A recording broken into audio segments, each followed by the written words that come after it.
Hey guys, welcome to Tutorial Guru. Today we'll be learning how to find archived chats in Telegram, and now let's dive right in.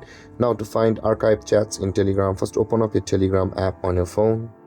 And after opening a Telegram app, guys, this kind of interface will appear. Now if you are not finding the archived chat section at the top of the list on your Telegram, like this, guys, I had archived the chat but it's not over here. That means that, guys, you have hidden your archived chats. Now in order to find your archived chats, you'll be required to just tap and scroll down a little bit on this inbox section, and you can see, guys, the option says at the top of the screen, swipe down for archive. Swipe down until the blue kind of reaction appears at the top of the screen, and your archive chats will be available for you like this over here.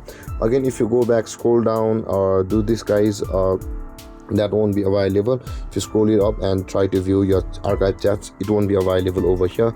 If you tap and scroll down, you can see, guys, the swipe down for archive option has been appearing, and when you release it, the archive chats are available for us. Now in order to unhide, you can just tap and hold on it, and here it says the pin in chat list, and that will be unhidden. And this is how to find your archived chats on Telegram. And if you have any confusions or questions regarding the topic, feel free to comment in the comment section below, and don't forget to like, subscribe, and hit that bell icon for more videos. Thank you for watching, guys. Peace.